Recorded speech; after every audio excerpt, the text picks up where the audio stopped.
Hello everyone, welcome back to Movie Munchings. 13th May 2024 Andhra Telangana elections. ఇలాంటి టైంలో పకడ్బందీగా plan చేసి రిలీజ్ చేశారు మైక్ ఈ మూవీని అని అనుకున్నా. కానీ ప్రజెంట్ ఎలక్షన్ సిచ్యువేషన్కి ఈ మూవీకి ఎలాంటి సంబంధం లేదు. బయట ఏ పొలిటికల్ పార్టీని ఉద్దేశించి తీసిన మూవీ కాదు. ఇదొక మామూలు సినిమా కథ మాత్రమే. పొలిటికల్ ఇన్వెస్టిగేటివ్ థ్రిల్లర్ మాత్రమే. ఈ టైంలో రిలీజ్ చేస్తున్నారంటే ఏదో చెప్తారనుకున్నా. కానీ ఓటు హక్కు వినియోగించుకోవడం కోసం ఎంత ఇంపార్టెంట్ అని ఒక సీన్లో చెప్పారు అంతే. ఎలక్షన్స్కి ఈ మూవీకి ఇంకేం సంబంధం లేదు. ఇంతకీ మీ ఓటు ఎవరికో సరదాగా కింద కామెంట్ చేయండి. 2014లో వచ్చిన ప్రతినిధి మూవీకి ఇప్పుడు వచ్చిన ప్రతినిధి 2 మూవీకి ఎటువంటి సంబంధం లేదు. ఈ మూవీ నాకు నచ్చింది, కానీ దీనికన్నా అప్పుడు వచ్చిన ప్రతినిధి మూవీనే చాలా బాగుంది. ఆ మూవీలో ఉన్నంత కంటెంట్ ఈ మూవీలో లేదేమో అనిపించింది. ఏదో ఒక స్టోరీని తీసుకొని దాన్ని పొలిటికల్ డ్రామా యాడ్ చేసి కమర్షియల్ ఎలిమెంట్స్తో తీశారు. అనాథాశ్రమానికి చెందిన ఒక భూమిని అక్రమంగా లాక్కుందామని చూసిన ఒక పొలిటికల్ పార్టీ మీద పగ తీర్చుకోవడమే ఈ movie story line. Hit, super hit అనను, కానీ వన్ టైం వాచ్. మూవీలో అక్కడక్కడ కొన్ని ఫ్లాస్ ఉన్నాయి, అన్నీ క్లియర్గా మాట్లాడుకుందాం.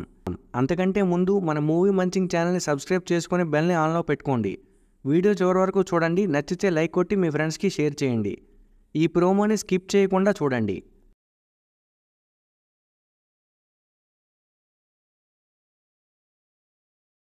మీలో ఎంతమందికి ట్రెజర్ హంట్ అన్నా ఇష్టం? ట్రెజర్ అనగానే మనలో ఒక ఎక్సైట్మెంట్ ఉంటుంది. ఈ మధ్య కాలంలో నాకు ఒక ట్రెజర్ కోసం తెలిసింది. అదేదో క్యూట్ ట్రెజర్. ఈ ఛానల్లో వాళ్ళు ప్రతి ఒక్క స్టేజ్లో ఒక ట్రెజర్ని అన్లాక్ చేస్తున్నారు. Clay art, illustrations, festive decor, home decor, halls, resin art, paintings etcetera. ఈ ట్రెజర్ని మీరు మీకు నచ్చిన వాళ్ళకి కూడా గిఫ్ట్ చేయొచ్చు. The cute treasure channel link డిస్క్రిప్షన్లో ఇస్తాను. ఒకసారి చూడండి. నచ్చితే సబ్స్క్రైబ్ చేసుకొని సపోర్ట్ చేయండి. అంతా పొలిటికల్ డ్రామా నడుస్తుంది. ఒక జర్నలిస్ట్ తలుచుకుంటే ఏం చేయగలడు అని చూపిస్తారు. కానీ అది మరీ ఎక్స్ట్రీమ్గా కాకుండా మూవీ స్టోరీకి సరిపోయేట్టు మాత్రం ఉంటుంది. ఒక జర్నలిస్ట్ నిజాన్ని నిర్భయంగా చెప్పగలిగితే, న్యూస్ ఛానల్స్ ఆ నిజాన్ని ఉన్నట్టుగా ప్రజలకు చూపించగలిగితే ఏమవుతుందో చూపించారు. సెకండ్ హాఫ్ అంతా ఇన్వెస్టిగేటివ్ మోడ్లో వెళ్తుంది. ఆడియన్స్ అటెన్షన్ గ్రాప్ చేస్తుంది. అయితే మూవీ సీరియస్ టోన్లో వెళ్తున్నప్పుడు మధ్యలో అనవసరమైన ఒక లవ్ సాంగ్ పెట్టారు. అసలు ఈ మూవీకి లవ్ అంత స్కోప్ లేదు, కానీ ఇరికించారు. ఇన్వెస్టిగేషన్ అయ్యే కొద్దీ లాస్ట్కి ఎలా క్లోజ్ చేయాలి అన్నట్టుగా అయిపోయిన ఫీలింగ్ వచ్చింది. పెర్ఫార్మెన్సెస్ అంతా బాగానే చేశారు. బీజిఎం కూడా సీన్స్కి సరిపోయేట్టు ఉంది. 2 సాంగ్స్ ఉన్నాయి, కానీ అంతా ఏం ఎక్కలేదు. TV5 మూర్తి గారు డైరెక్ట్ చేసిన ఫస్ట్ మూవీ ఇది.